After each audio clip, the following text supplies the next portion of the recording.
Hello বন্ধুরা, আজ গারো সংক্রান্তি, তার জন্য আমরা সকালে উঠে সব কিছু পরিষ্কার করে নিয়েছি। এখন আমাদের ঠাকুর দেওয়ার পালা।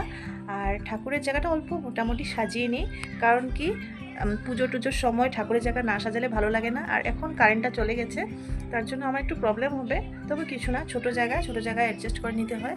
তো প্রথমে আমি সাজিয়ে নিই, তারপর আমরা আজ সবজি বানাবো। তো তোমাদের দেখাবো কীভাবে বানাই, এটা সবাই জানো। আর আজকের ব্লগটা এটাই থাকবে, গারো সংক্রান্তির ব্লগ। আর আজ আমরা বিকেলবেলা ধনতেরাসের জন্য বাজারেও যাব, আরও আমার অল্প মেডিকেল চেক আপের জন্য রিপোর্ট দেখাতে হবে, সেটাও করতে যাব। আর এখন আমি স্টার্ট করি আজকের ব্লগটা। এখন সময় 11টা। আমি সকালে উঠে গেছিলাম, সকালে উঠে সব কাম সেরে নিয়েছিলাম। আর আজ আমি শুধু চা খেয়েছি, আর কিছু খাইনি। আর পাপা দেখো মোবাইল দেখছে, মোবাইল দেখছে। চলো আমাদের কামরা সেরে নিই, মা স্নান করে এখন কাম করবো।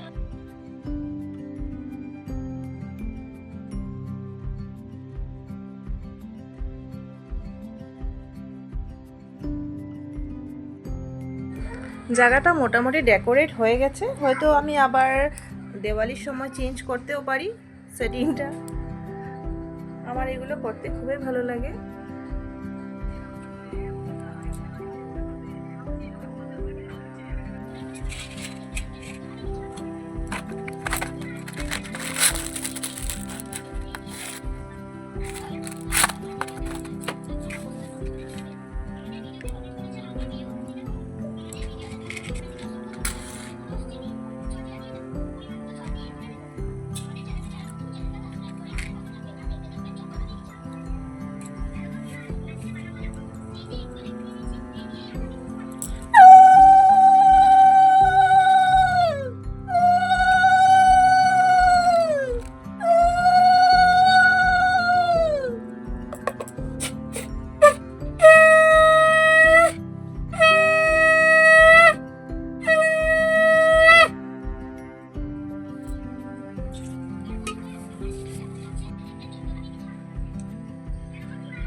হ্যাপি গারু সংক্রান্তি।